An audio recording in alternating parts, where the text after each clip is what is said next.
Let me put this white card again.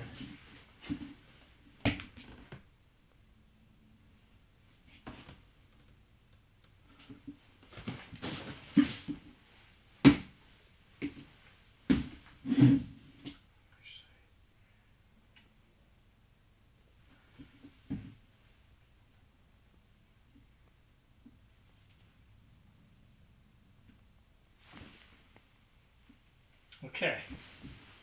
Ready? One more. Let me focus one more time.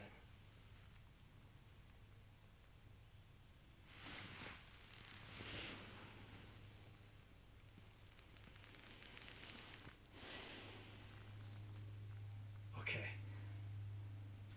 Ready? Yeah. After the Shangri-La diet. Yeah. Don't. Yeah. Okay. After the Shangri-La diet came. Wait till this plane goes by.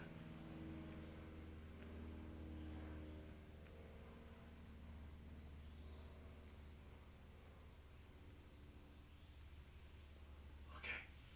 Go ahead. After the Shangri-La diet came out, well, in the book, The Shangri-La Diet, I had said that one way to lose weight was to drink extra light olive oil. That's olive oil with no smell. And after the book came out, some people asked me if they could use flaxseed oil instead of the olive oil because they thought flaxseed oil was healthier. And it made sense that if they ate the flaxseed oil in capsules, which have no smell, it should work. So I wondered about that. I wondered what would happen if I ate flaxseed oil in capsules. So I went to Whole Foods and I got some flaxseed oil in capsules. And one evening I took about 6 of them, approximating what I might do if I was trying to lose weight. And the next morning, I was putting on my shoes standing up. This is something I've been doing for about 2 years as a way of possibly improving my balance. So I stand on, I'm standing up, and I have to raise my feet each time to put on the shoe. So it's a test of balance, balancing on one foot. And the morning after I had taken the flaxseed oil, I noticed that it was a lot easier to put on my shoes standing up. I was stunned because I've been doing it for 2 years. I wasn't getting better because of practice. All of a sudden, it was a lot easier. So that gave me the idea that maybe the flaxseed oil had improved my balance. The 6 flaxseed oil capsules that I'd taken the night before. That was really remarkable because nobody says that you can do that. Nobody ever said, oh, flaxseed oil will improve your balance. So I wanted to find out if it was really true that flaxseed oil could improve my balance, and if so, what was the best dose of flaxseed oil? So I devised a test of my balance, a sort of a careful test where I would stand on something that was hard to stand on, and I would measure how long I could stand on it until I lost my balance. I would measure how long I could balance on it until I lost my balance. So these were simple measurements that I made at home. And with those measurements, I found it really was true. The more flaxseed oil I consumed in a day, the better was my balance. And to my surprise, the highest dose of flaxseed oil that caused improvement was much higher than I had been led to believe by flaxseed oil capsule bottles. If you believe what was on the bottle, which was on the jars that they come in, you might want to take about 1 tablespoon of flaxseed oil per day, which is about 10 capsules. I discovered that for me, the best dose of flaxseed oil, the one that gave me the best balance, was 3 tablespoons per day of flaxseed oil. So I had been taking 0 flaxseed oil before, and I discovered that my balance got better and better as I moved from 0 to 1 tablespoon per day of flaxseed oil. It got better. My balance improved when I moved from 1 tablespoon to 2 tablespoons per day of flaxseed oil.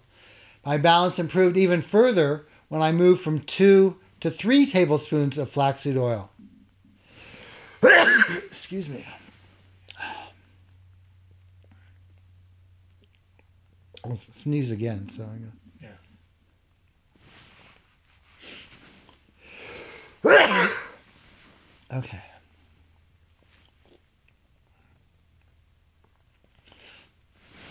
So that was a big surprise that flaxseed oil could have such a positive effect on my balance.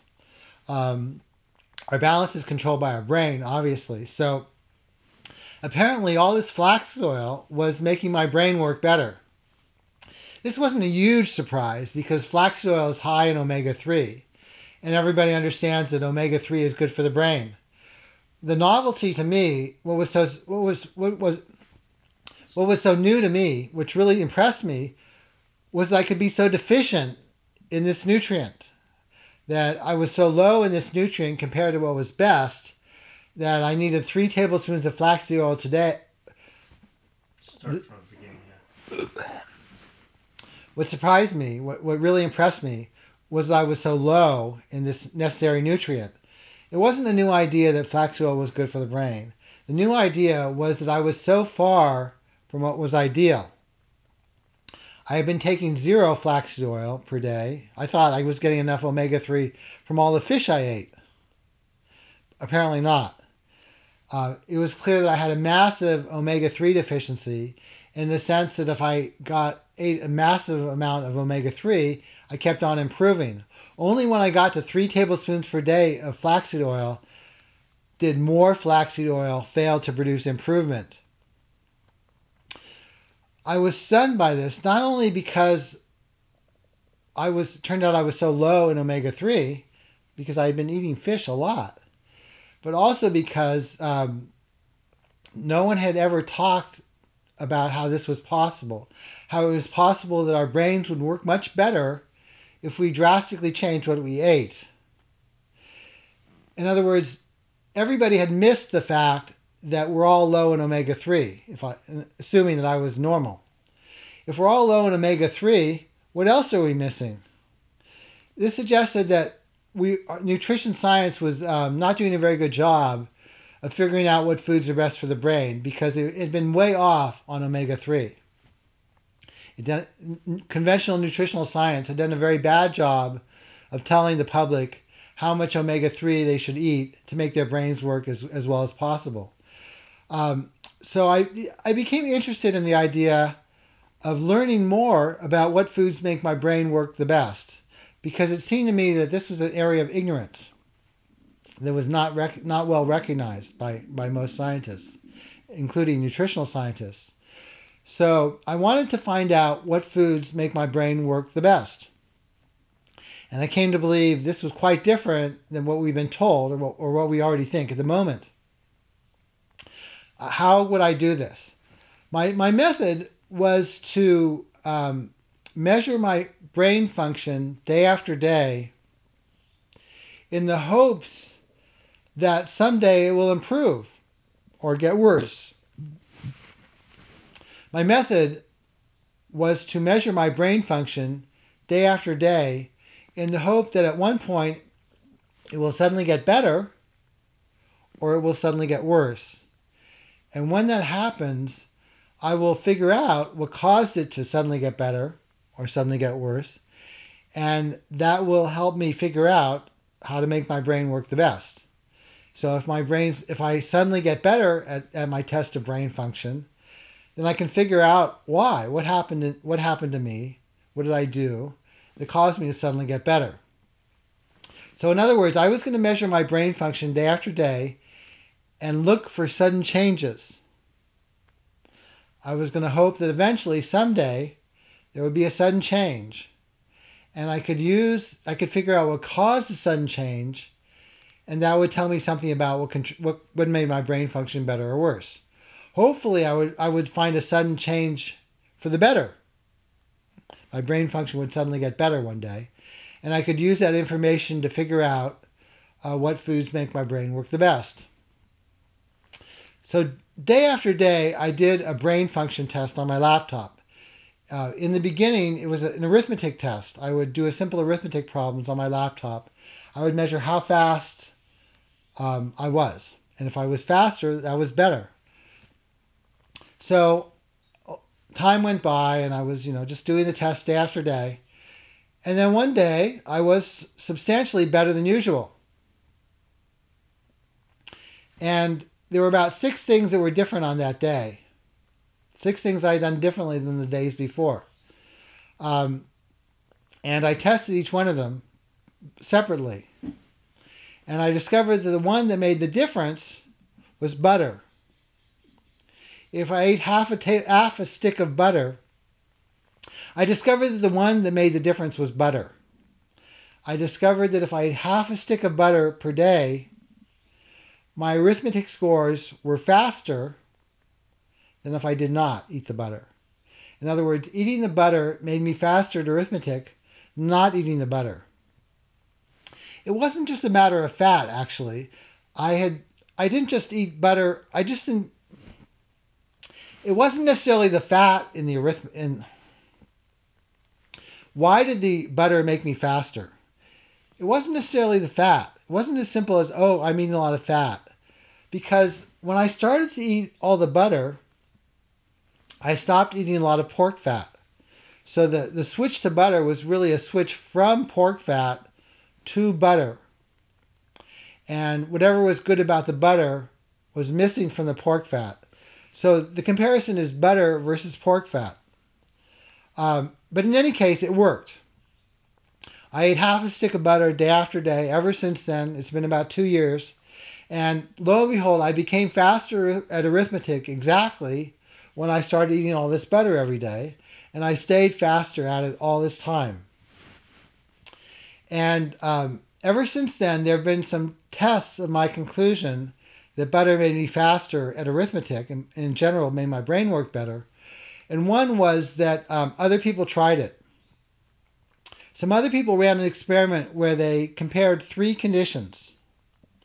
One condition was eating a lot of butter every day. Another condition was eating a lot of coconut oil every day. Lots of people think that coconut oil is good for your brain. And the third condition was no change. And in that experiment, people who ate the butter every day became faster at arithmetic, and people who ate the coconut oil did not. And people who made no change did not. So coconut oil did not help, making no change did not help, but eating a lot of butter did help. So this was one kind of support for my idea that eating butter really does make our brains work better. And later on, I found some more evidence that supported what I said, which is that I compared different amounts of butter. I had been eating 4 tablespoons of butter every day, and I tried eating 2 tablespoons of butter every day.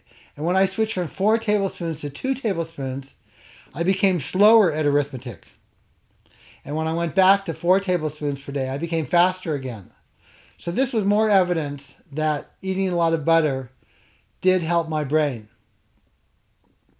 So this was also more evidence for the bigger picture, the bigger question of what foods make our brain work the best.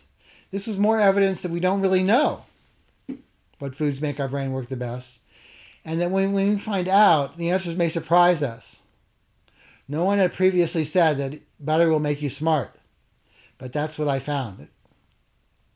So I think that's an area that deserves a lot of additional study, trying to find out what brains work, I think that's an area that deserves a lot of additional study, trying to figure out what foods make our brain work the best. And one way to study this, I found, is to measure how well your brain is working day after day and look for sudden changes. So both of these things are new. The idea that we don't really know what foods make our brain work the best, and that we can find out by studying ourselves day after day. So that's another part of my research.